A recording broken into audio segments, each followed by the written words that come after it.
So as you mentioned, 2 rockets landing in the sea, in central Israel, on the sea in the area of Jaffa. According to the Palestinians, it happened due to lightning, and this is not the first time that we're hearing such claims. Last time was exactly a year ago in January 2021. Same incident, lightning ignited the rockets which were launched back then, and according to the Palestinians, this is also what happened now. So, and no, nothing intentional as it seems, but you also mentioned the fact that this is the second incident in just 3 days. On Wednesday, an Israeli man was shot and likely wounded by fire coming from Gaza. So after about 4 months of nearly complete unprecedented quiet along the Gaza border, now things may be slowly escalating. We are hearing threats coming on behalf of the Gazan factions, especially the Islamic Jihad, regarding their prisoners, some prisoners who are on hunger strikes. And if anything happens to them, that may lead to retaliation. Then we saw the incident on Wednesday, then the incident this morning.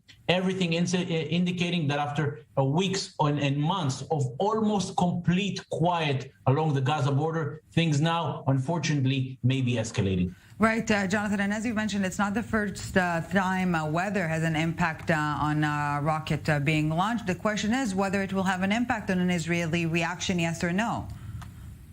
We will probably see an Israeli reaction because Israel has a very clear policy. Anything coming out of Gaza, whether it's a balloon, an incendiary kite, balloon, rockets, and clearly rockets coming into central Israel, they require a retaliation. Yes. Will it be a major retaliation? That is now being debated in a meeting with the Chief of Staff, Aviv Kochavi. What kind of a retaliation? Will it be a rather strong one? Because at the end of the day, 2 rockets were fired into central Israel, or a mild one, considering the fact that this probably was unintentional and there were no casualties or damage on the Israeli side, not even sirens, as it fell in an open area in the sea.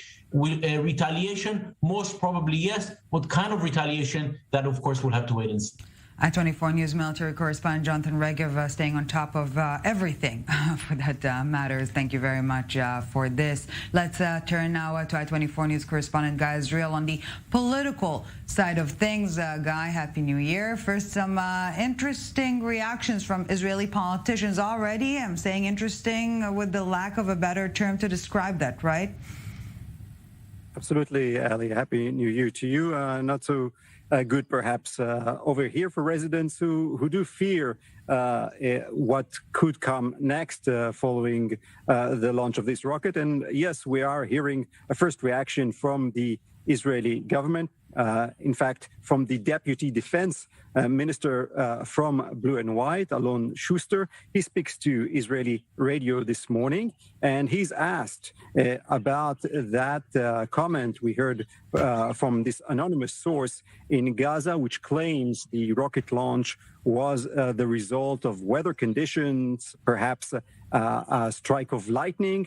And Mr. MK Schuster says that our enemies have a large degree of credibility in response to that. I'm sure quite a few people, at least in the Israeli opposition, will have quite a lot to say about that comment, giving so much credit to Hamas, to Islamic Jihad, to militant factions who are recognized as terrorist organizations, saying that they have a large degree of credibility. So he's certainly taking their side in this. And of course, it is important to mention that we didn't hear any official word from Hamas.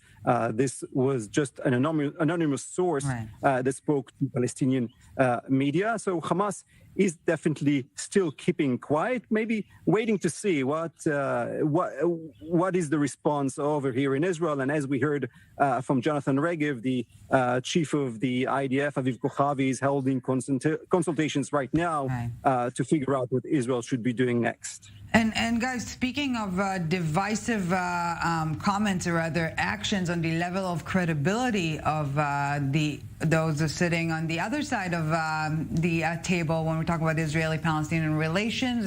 This incident is coming just days after the meeting between Israeli Defense Minister Benny Gantz and Palestinian President Mahmoud Abbas at Gantz's private home in the city of Rosh Hashanah. Definitely not a regular occurrence there, with the topic being obviously security cooperation between Jerusalem and Ramallah. How do you connect the dots here?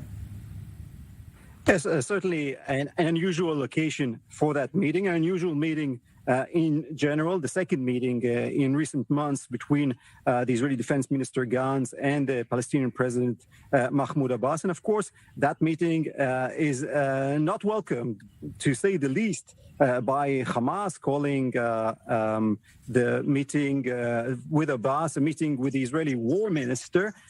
So obviously, as the interest of both Israel and the Palestinian Authority is to curb Hamas in the West Bank and also in Gaza. Obviously, they don't see that very nicely, the closer meeting between Israel and the Palestinian Authority. And of course, there's a lot to be said about what is happening within the Israeli government. We heard no word from the Prime Minister Naftali Bennett, whether he's in favor or against this warming of relations, at least the public meetings between Gantz and Mahmoud Abbas. So definitely a strange situation, both here in Israel and for Hamas in Gaza. And of course, everything is happening in the context of major other things that are happening.